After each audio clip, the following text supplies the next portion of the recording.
Tout le monde est désormais convaincu que nous sommes dans une logique de confrontation entre monde occidental et monde musulman. Alors est-ce que c'est vrai ou est-ce que c'est faux? Le problème, c'est que tout le monde y croit. Alors pour ne pas se laisser enfermer dans cette logique, à l'initiative du Premier ministre espagnol Zapatero et du Premier ministre turc Erdogan, une vingtaine de personnalités politiques et universitaires venues des 5 continents ont travaillé récemment pour faire le constat de la situation internationale et faire des propositions concrètes pour sortir de cette logique. Alors le dessous des cartes veut se faire l'écho de ce travail en allant d'abord chercher dans l'histoire les origines des tensions actuelles.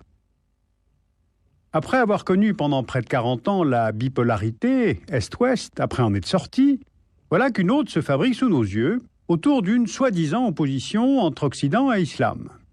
Elle a été théorisée par un universitaire américain, Samuel Huntington, sous le vocable de choc des civilisations, civilisation occidentale, latino-américaine, africaine, islamique, chinoise, bouddhiste, hindoue, orthodoxe, japonaise.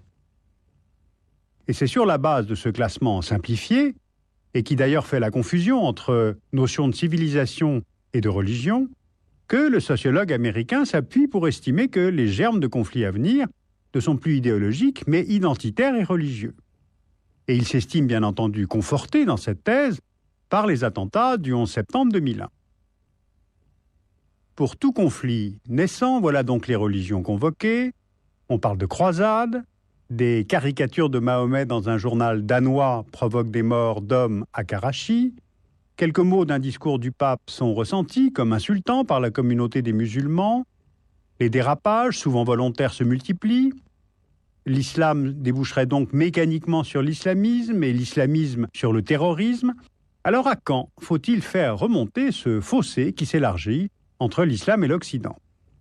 Au processus de colonisation par les Européens au XIXe siècle, comme la conquête de l'Algérie par la France en 1830, un peu plus tard à l'abolition du califat ottoman en 1924, plus tard encore en 1948 avec la création d'Israël, plus tard encore avec les attentats de septembre 2001, eh bien avec recul on peut repérer quelques grands facteurs de causalité.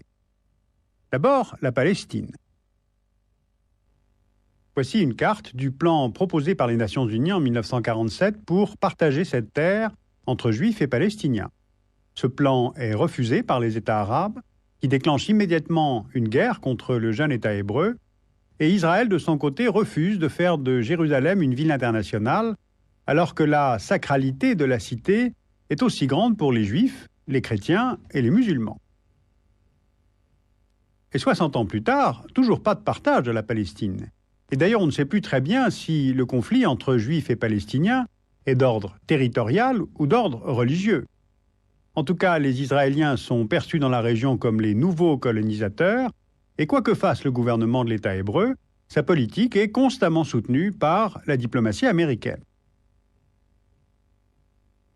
Deuxième grand facteur de tension, sur la durée, le pétrole. Cet accès aux ressources pétrolières est une constante dans la définition de la politique occidentale vis-à-vis du Moyen-Orient. Cela explique par exemple l'accord États-Unis-Arabie Saoudite entre Roosevelt et Ibn Saoud en février 1945, du pétrole saoudien contre le parapluie de sécurité américain. Ou encore le fait qu'en Iran, en 1953, lorsque le Premier ministre iranien Mossadegh décide de nationaliser la Anglo-Iranian Oil Company pour récupérer le contrôle des nappes, un coup d'État destitue Mossadegh en août 1953. Et le Shah d'Iran ne donnera pas suite aux nationalisations et conservera pendant 26 ans une politique orientée vers les intérêts stratégiques et économiques occidentaux. Eh bien, on apprendra plus tard que le coup d'État fut monté par les services britanniques et la CIA. La première guerre du Golfe, 90-91, est directement liée aux ressources pétrolières. Il ne s'agissait pas pour la coalition arabo-occidentale de libérer l'émirat du Koweït, mais d'empêcher l'Irak de s'approprier 11% des réserves contenues dans le sous-sol du Koweït. Et au terme de ce conflit, les États-Unis vont maintenir sur le sol de l'Arabie saoudite près de 10 000 GIs, entraînant une vive hostilité de nombreux musulmans saoudiens, car l'Arabie saoudite est un lieu sacré pour l'islam, abritant les villes saintes de la Mecque et de Médine. La responsabilité de l'URSS est également très lourde, en particulier dans l'évolution de l'Afghanistan avec les conséquences en chaîne que l'on a connues.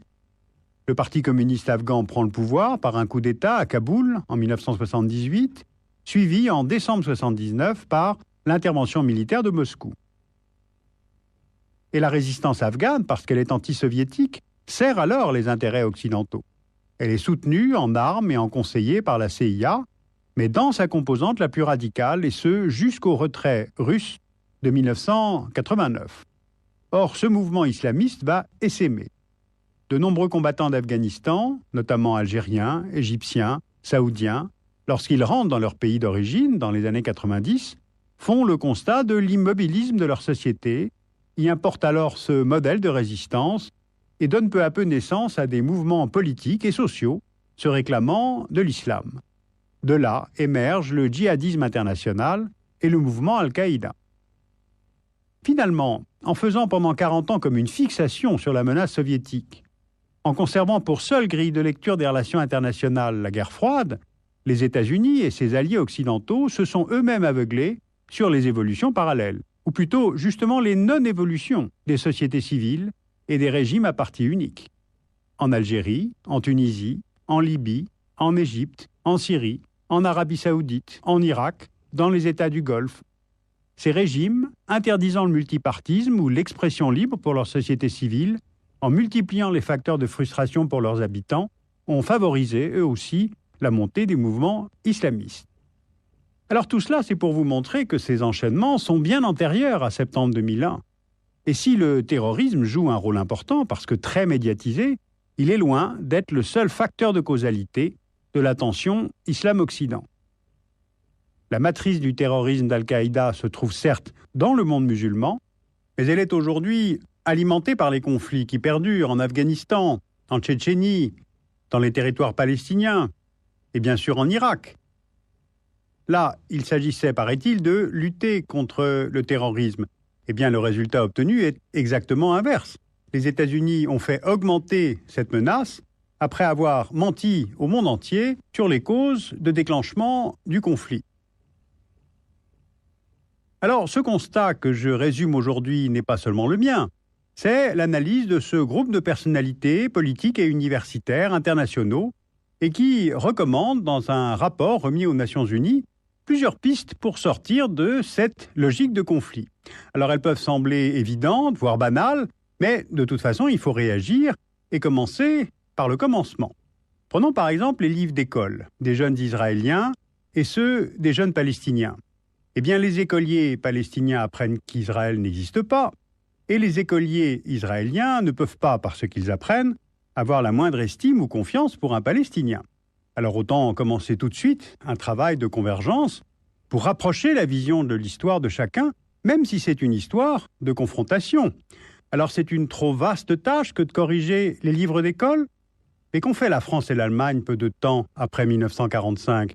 Précisément, faire converger ce que chacun apprend de l'autre en s'appuyant sur le travail d'une commission franco-allemande d'enseignants qui a permis d'éditer des manuels scolaires communs aux deux pays.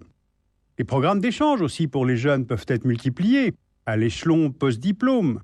Les programmes de bourse pour aller étudier à Damas, à Tunis, à Téhéran. Non seulement cela aide à dépasser les préjugés, mais cela contribue aussi au transfert de savoir. On peut aussi utiliser les événements sportifs mondiaux qui sont très puissants comme support de messages auprès des jeunes. Zidane ou Ronaldinho sont admirés autant chez les jeunes de Tel Aviv, d'Alger ou de Téhéran. Alors il y a beaucoup d'autres idées dans ce rapport de ce groupe de travail dont je vous donnerai les références. Il y a l'utilisation d'Internet, la participation de groupes musicaux internationaux, rock ou autres. Par exemple, le musicien Daniel Barenboim a su former le East-West Orchestra, qui est formé de musiciens israéliens et arabes. Alors c'est une goutte d'eau, mais rien n'est à négliger. Par exemple, utiliser cette caisse de résonance qu'est la télévision pour enseigner, pour répéter, ne pas baisser les bras devant cette situation mondiale qui est peu encourageante. Eh bien, d'ailleurs, c'est exactement ce que je fais, en redisant que le problème ne réside pas dans la Bible, ou le Coran, ou la Torah, mais dans les dérives de certains croyants et la manipulation dont ils sont l'objet à des fins politiques. Les traditions, vous voyez, jouent un rôle central dans la construction de l'identité et des valeurs. Or, elles sont comme volées par les effets de la globalisation, par les télévisions, par Internet, par les migrations et par la perte d'autorité du père. Eh bien, les idéologies radicales s'engouffrent dans ce vide et défendent un monde d'identité qui s'exclut mutuellement. Alors à chacun de prendre ses responsabilités, car en fait, nous faisons une confusion entre ère de civilisation et choc politique. Sur les événements récents, disons de ces 5 dernières années, vous pouvez lire La mécanique du chaos de Pierre Conessa. La revue Futurible consacre son numéro de l'été 2007 au dialogue, au conflit de civilisation. Et puis naturellement, je vous conseille de lire La grammaire des civilisations de Fernand Braudel. Ça nous rappelle utilement qu'il y a plus de dialogue que de conflits entre les civilisations dans l'histoire. Beaucoup d'ouvrages à vous recommander, donc vous pourrez les trouver en langue française et en langue allemande sur le site du Dessous des cartes.